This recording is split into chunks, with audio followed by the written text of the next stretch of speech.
오늘 우리에게 주시는 말씀 히브리서 11장 8절에서 16절까지의 말씀입니다. 한 절씩 교독하겠습니다. 믿음으로 아브라함은 부르심을 받았을 때에 순종하여 장래의 유업으로 받을 땅에 나아갈새 갈 바를 알지 못하고 나아갔으며, 믿음으로 그가 이방 땅에 있는 약속의 땅에 거류하여 동일한 약속을 유업으로 받은 야곱과 더불어 장막에 거하였으니, 이는 그가 하나님이 계획하시고 지으실 터가 있는 성을 바랐음이라. 사라 자신도 나이가 많아 단산하였으나 잉태할 수 있는 힘을 얻었으니, 이는 약속하신 이를 미쁘신 줄을 알았음이라. 이러므로 죽은 자와 같은 한 사람으로 말미암아 하늘의 허다한 별과 또 해변의 무수한 모래와 같이 많은 후손이 생육하였느니라. 이 사람들은 다 믿음으로 따라 죽었으며 약속을 받지 못하였을 때 환영하며 또 땅에서는 외국인과 나그네임을 증언하였으니, 그들이 이같이 말하는 것은 자기들이 본향 찾는 자임을 나타냄이라. 돌아갈 기회가 있었으려니와 같이 읽겠습니다. 그들은 이제 더 나은 본향을 사모하니 곧 하늘에 있는 것이라. 이러므로 하나님이 그들의 하나님이라 일컬음을 받으심을 부끄러워하지 아니하시고 그들 위하여 한 성을 예비하셨느니라. 아멘. 믿음을 살펴보는 세 번째 시간입니다. 이런 재미있는 말이 있습니다.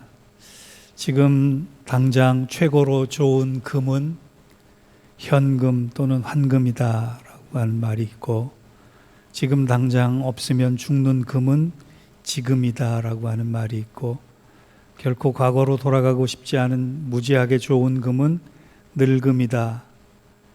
반드시 통과해야 할 주님 품에 영원히 안길 수 있는 진짜 좋은 금은 죽음이다 라고 하는 말이 있습니다. 맞는 말인 것 같습니다.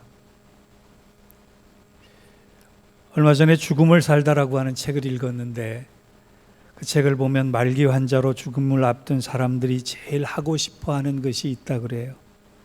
그것은 바로 평범한 일상을 사는 것이라고 합니다. 우리가 매일매일 덧없이 흘려보내는 일상, 어떤 이에게는 그토록 소중한 것이라고 하는 것입니다.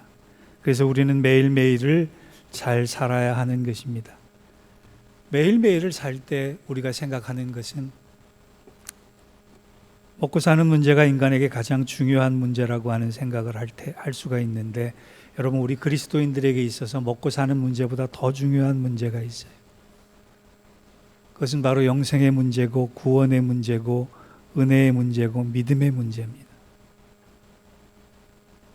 이것을 인식하는 순간 우리의 삶의 우선순위가 바뀌어질 수 있는 거예요. 먹고 사는 것, 그것이 가장 중요할 때에는 믿음으로 살 수 없는 것입니다.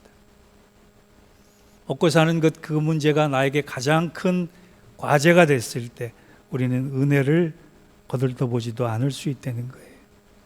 오늘은 영생과 믿음, 은혜와 구원에 대해서 아주 잘 교훈해주고 있는 믿음의 조상 아브라함에 대해서 살펴볼까 합니다. 로마서 4장 3절에 보면 이 아브라함의 믿음이 얼마나 위대한 믿음인지를 이렇게 증거합니다. 성경이 무엇을 말하느냐? 아브라함이 하나님을 믿음에 그것이 그에게 의로 여겨진 바 되었느니라. 그의 믿음이 얼마나 대단했느냐 하면, 그의 믿음 자체를 놓고 보면 하나님이 의로 옳게 합당하게 여기실 만큼 대단한 것이었대요. 여러분, 우리의 믿음이 얼마나 낙엽 같은 믿음이고 보잘것없는 믿음인가에 비하면, 이 아브라함의 믿음이 하나님 보시기에는 정말 의로 여길 수밖에 없고 옳게 여길 수밖에 없고 합당하게 여길 수밖에 없는 믿음이었다는 거예요. 우리는 이런 믿음에 대해서 부러워해야 합니다. 우리는 이런 믿음에 대해서 갈망해야 합니다. 하나님 앞에 내가 의로운 것이 아니라 내 믿음이 의롭게 인정되어야지만 옳은 신앙이라고 할 수 있습니다. 그런 믿음의 조상이 된 아브라함에 대해서 성경은 뭐라고 얘기하고 있는가? 대략 한 8가지 정도로 정리할 수 있는데요. 첫째, 세계 3대 종교라고 하는 기독교, 유대교, 이슬람교의 조상으로 추앙받는 인물입니다. 둘째, 노아의 10대 손이자 데라의 아들로 성경에서, 구약 성경에서 모세 다음으로 많이 언급된 사람이에요. 세 번째, 로마서 4장 11절을 보면 아브라함은 믿음을 가진 모든 사람의 아버지라고 부를 정도입니다. 네 번째, 100세의 아들 이삭을 얻었고 그 전에 자기 방법으로 아랍계의 조상 이스마엘을 낳았던 인물입니다. 다섯 번째, 아들을 이삭을 모리아산에서 제사 제물로 바칠 때 처음으로 여호와 이레를 경험했던 믿음의 조상이에요. 여섯 번째, 살렘의 왕이며 제사장 멜기세덱에게 10분의 1을 주었던 11조의 조상이기도 합니다. 소돔과 고모라를 구원하기 위해서 중보기도를 처음 시작했던 인물입니다. 마지막 8번째로 성경의 인물 중 유일하게 하나님의 벗이라는 칭호를 들은 사람. 스펙으로 보면, 경력으로 보면 대단한 사람입니다. 이외에도 여러 가지가 더 있을 텐데 오늘은 아브라함의 믿음에 대해서 2가지만 교훈받기를 원합니다. 우리가 믿음의 삶을 산다라고 했을 때 아브라함을 빼놓을 수 없는 거예요. 그렇다면 이 대단한 스펙과 경력을 가진 아브라함, 그 중에서 무엇을 배울 것인가, 무엇을 닮을 것인가를 생각해 보면 2가지만 생각했으면 좋겠어요. 첫째, 믿음의 사람은 아브라함처럼 가정과 일터와 교회의 복의 통로가 되어 살기를 원하는 사람이다라고. 인생의 목적을 아는 것이 가장 행복한 사람. 인생을 목적 없이 사는 사람이 가장 불행한 사람이에요. 하나님이 나를 이 땅에 왜 태어나게 하셨을까라고 하는 내 인생의 목적을 생각할 때, 하나님이 내 가정과 일터와 교회의 복의 통로가 되어 살게 해주셨다라고 하는 것을 목적으로 삼으면 그는 믿음의 사람이요 복의 사람일 수 있다는 거예요.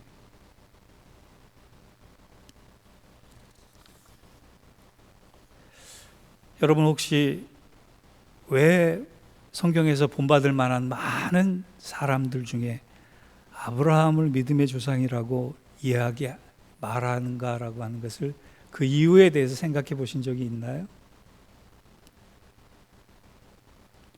아까 말씀드린 아브라함의 대단함 때문에 그런 것이 아니라 오히려 아브라함의 탁월한 부분보다 부족하고 허물 많은 것 때문에 하나님이 그렇게 하셨다라고 생각이 들더라고요.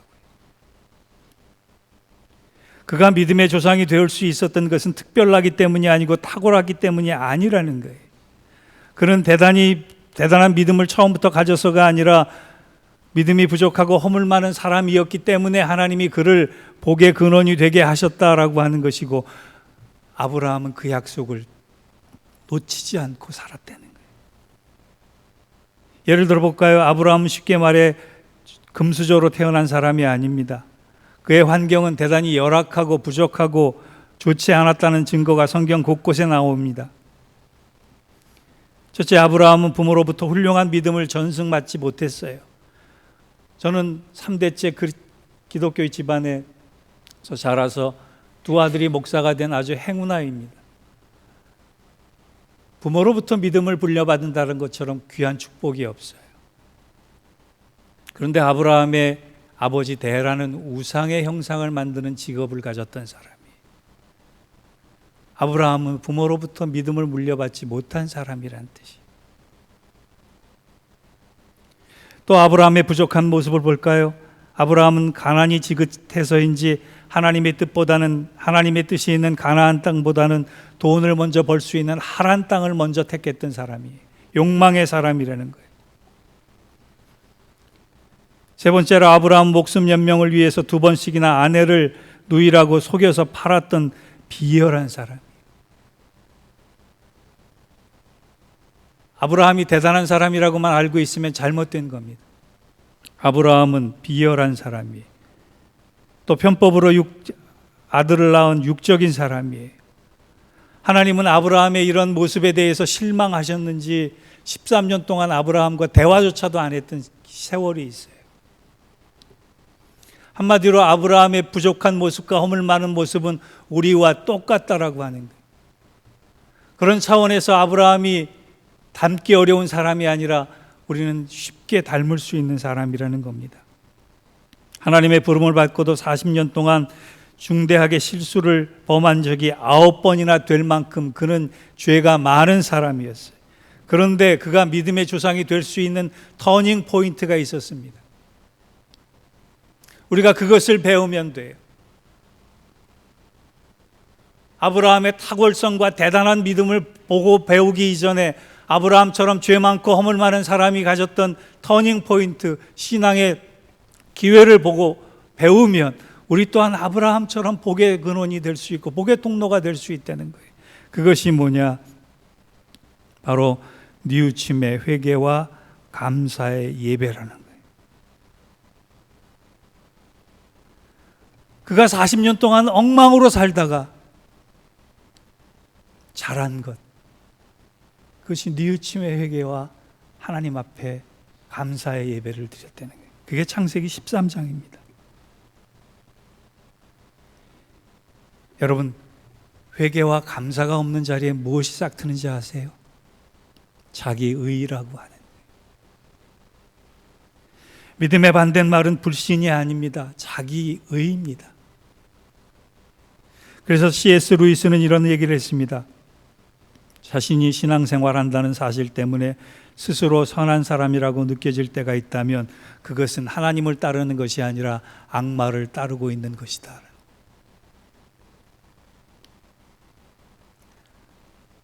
하나님, 내가 옳습니다. 하나님, 나는 의롭습니다. 이것처럼 하나님과 멀어지는 것이 없다는 것이. 여러분, 우리가 믿음으로 가장 먼저 해야 할 일은 자기 의의를 부수는 것이, 내 죄를 발견하는 것입니다.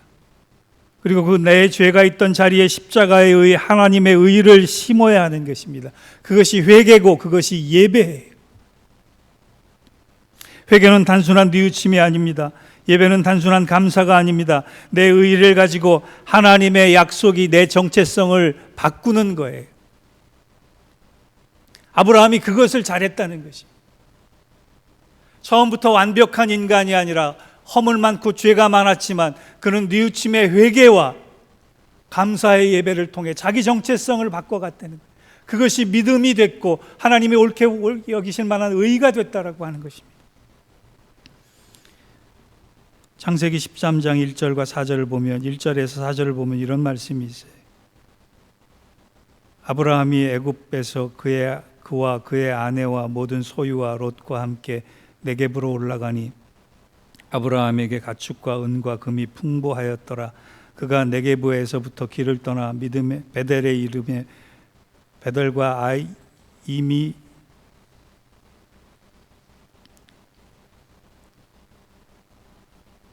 아이 사이에 곧 전에 장막 쳤던 곳에 이르니 그가 처음으로 제단을 쌓은 곳이라. 그가 거기서 여호와의 이름을 불렀더라.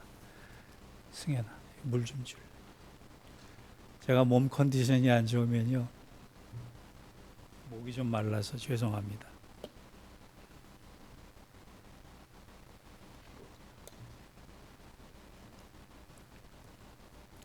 이 말이 창세기 13장에 나오는 말이 무슨 말이냐 하면, 애굽에서 아브라함이 아내를 누이라고 팔아먹어요. 하나님 앞에 엄청난 죄를 진 겁니다. 그런데 하나님이 은혜를 주셔서 하나님께서 아브라함의 일가친척 모두에게 금과 은과 가축을 풍부하게 해주셨어요. 한마디로 로또 맞은 거예요. 여러분, 그 상황이 됐으면 여러분이라면 어떻게 하시겠어요? 하나님 앞에 분명히 죄를 졌는데 하나님이 죄에 벌하시지 않고 은혜를 더 크게 주셨다라고요. 아브라함이 그때 깨달은 게 있어요. 나는 하나님의 축복을 받을 자격이 없는 자인데 벌받아 마땅한 죄인인데, 하나님 앞에 죽을 만큼 잘못 살아온 사람인데 하나님이 왜 은혜를 주셨구나. 나는 은혜 받을 만한 자격이 없는 사람임에도 불구하고 하나님이 나에게 은혜를 베푸셨구나. 하나님, 내가 잘못했습니다. 그가 돌이키기 시작했다는 거예요. 그리고 처음으로 여호와의 이름을 부르며 하나님 앞에 단을 쌓습니다. 하나님께 예배했다는 거예요. 여러분, 우리가 말씀을 듣는 이유가 뭡니까? 은혜를 받기 위해서, 감동을 받기 위해서. 그것은 두 번째 이유입니다. 말씀을 들으며 부족한 내 죄를 발견하는 거예요.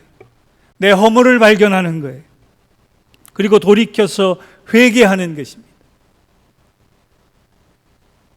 제가 신학교 때 교수님이 이 본문을 통해서 가르쳐 주었던 아주 좋은 내용이 하나 있습니다.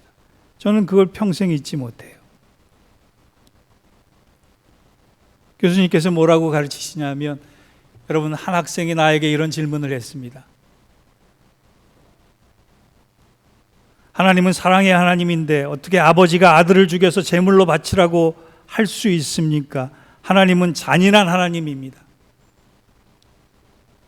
그 질문을 받고 저는 고민을 했습니다. 어떻게 대답해야지 학생을 교훈할 수 있을까? 그러다가 하나님이 지혜를 주셨습니다. 그리고 그 학생을 불렀습니다.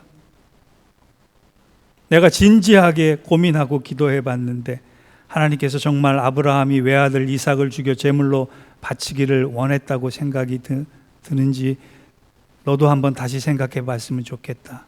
내가 생각하기에는 하나님이 이삭을 원하신 것이 아니라 아브라함을 원하신 것 같다. 하나님께서는 제물을 바라는 것이 아니라 제물 드리는 사람을 원하셨다라고 하는. 아브라함이 이걸 안 거예요. 아브라함이 처음부터 잘한 사람이 아니에요. 충분히 실수하고 충분히 죄졌고 충분히 시행착오했어요. 그런데 그가 돌이켰다라고 하는. 그가 회개했다라고 하는 거예요. 그가 변했다라고 하는 거예요. 복의 통로가 되길 원하십니까? 복의 근원이 되길 원하십니까? 변하지 않으면 안 돼요. 회개하지 않으면 안 되는 것이. 아브라함의 믿음의 대단한 시작은 하나님의 은혜 앞에 자기의 삶이 얼마나 잘못되어 있는가를 깨닫고 회개하고 돌이키면서 시작됐다라고 하는. 하나님이 그 일을 통해서 복의 근원으로 충분하게 여기셨고 의롭게 여기셨습니다. 여러분, 우리도 잘못할 수 있습니다. 우리도 실수할 수 있습니다. 우리도 하나님 모른 채 하고 하나님보다 더 부와 명예를 쫓아 살 수도 있습니다. 그럴 수 있어요. 근데 거기서 그쳐서는 안 돼요. 그 다음이 중요합니다. 계속 그렇게 살아가지 않는 것입니다. 하나님이 정신 차리라고 어떤 일을 주셨어요. 하나님이 기도의 자리에 나오라고 사인을 주셨어요. 하나님이 나를 붙들라고 신호를 주셨어요. 그때 외면하지 말고 회개의 자리, 기도의 자리, 예배의 자리로 나와서 그 시행착오를 돌이킬 때 하나님은 그것을 의로 옳게 합당하게 여기신다는 것입니다.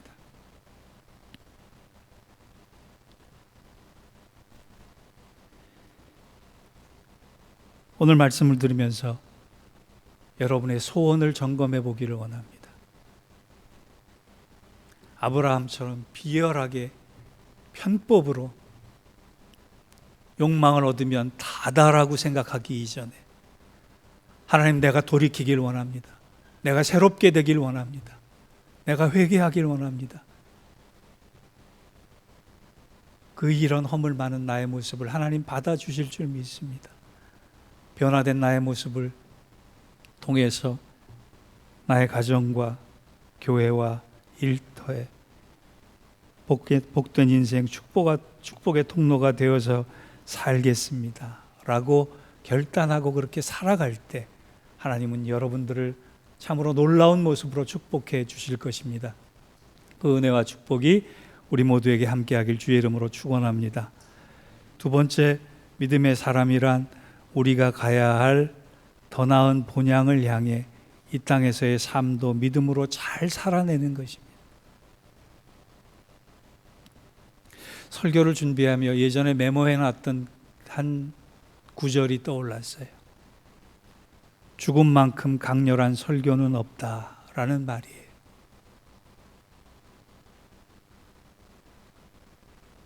우리 모두는 언젠가 이 땅을 떠나는 한계적 인간입니다. 그런데 어떤 모습으로 떠나고 싶으신가요? 한국에서 교단 총회장을 지냈던 한 목사님의 부끄러운 모습이 있습니다. 그분은 죽기 전에 여러 사람 시험 들게 만들었던 사람이에요. 왜냐하면 병원에서 입원해서 이제 임종을 맞을 준비가 되어 있는데 병문안을 찾아온 사람에게마다 이렇게 얘기했다고 합니다. 나는 죽기 싫어.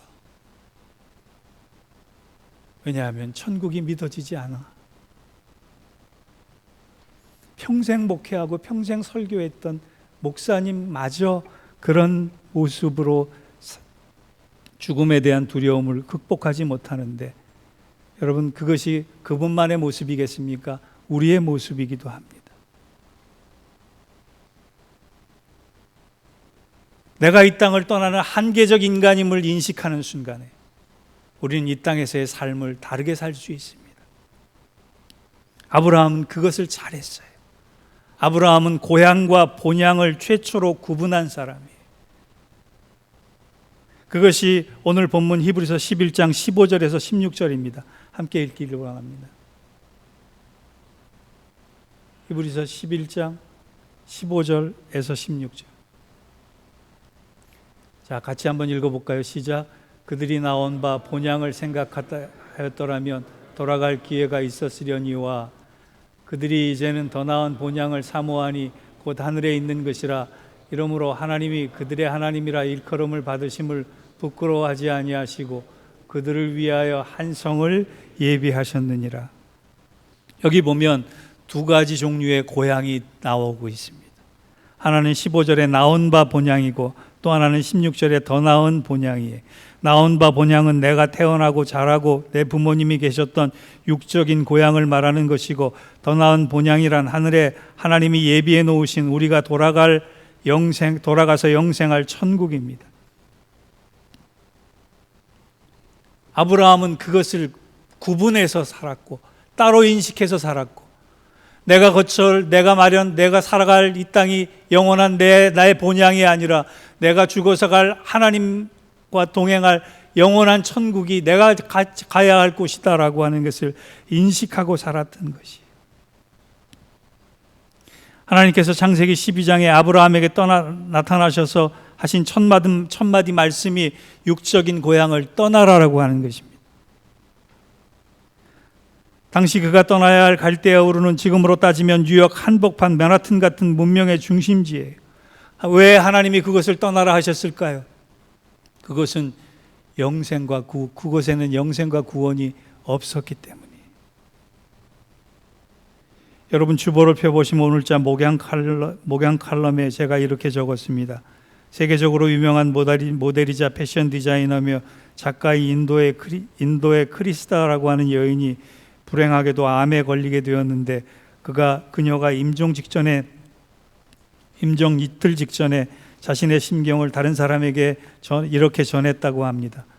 출처를 찾아보기 위해서 부단히 인터넷을 뒤졌는데 처음 어디에서 이 출처가 나왔는지는 알 수가 없고, 그 디자이너가 실제 했다라고 하는 것만 정도만 알았어요. 제가 잠시 읽어드리겠습니다. 나는 지구에서 가장 유명한 차를 갖고 있다. 그러나 나는 지금 병원 휠체어에 앉아 있다. 나는 집에 다양한 옷과 신발, 장신구 등 비싼 물건이 많이 있다. 그러나 나는 지금 병원에 하얀 환자복을 입고 있다. 은행에 아주 많은 돈을 모아 넣었다. 그러나 지금 내 병은 많은 돈으로도 고칠 수 없다. 나의 집은 왕궁처럼 크고 대단한 집이다. 그러나 나는 병원 침대 하나만 의지해 누워 있다. 나는 최고급 호텔을 바꿔가며 머물렀다. 그러나 나는 지금 병원 검사소를 옮겨 다니며 머물고 있다. 나는 유명한 디자이너로서 계약할 때 내 이름으로 사인을 했다. 그러나 지금은 병원 진단 검사지에 사인하고 있다. 나는 보석으로 장식된 머리 장식품이 많이 있다. 그러나 지금 비싼 보석을 장식할 머리카락이 없다.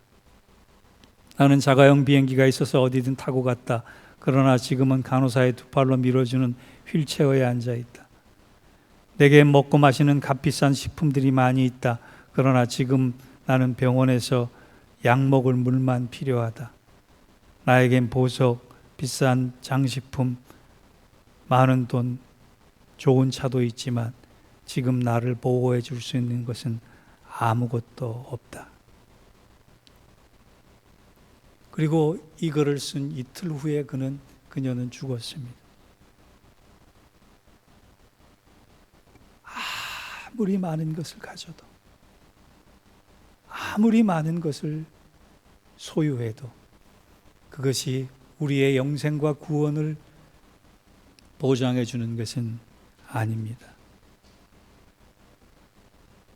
여러분, 세상은 이처럼 덧없는 것이에요. 아브라함은 이것을 너무나 정확히 알았기 때문에 가나안에 정착한 이후 100년 동안 단 한 번도 육적인 고향을 찾지 않았습니다. 옛자로 돌아가지 않았다는 뜻이에요. 성경은 그것을 믿음의 조상이 될 만한 충분한 자격으로 여긴 것입니다. 여러분, 믿음이란 육적 고향을 떠나 영원한 본향에 들어가기를 사모하며 이 땅에서 맡겨진 하나님의 사명의 삶을 잘 살아드리는 거예요. 성경을 보십시오. 믿음의 사람, 축복의 사람들은 한결같이 육적인 고향을 떠난 사람들이었습니다. 모세가 그랬고, 야곱이 그랬고, 요셉이 그랬고, 사무엘이 그랬고, 다니엘이 그랬고, 에스겔이 그랬고, 룻이 그랬고, 12 제자가 그랬고, 사도 바울이 그랬습니다.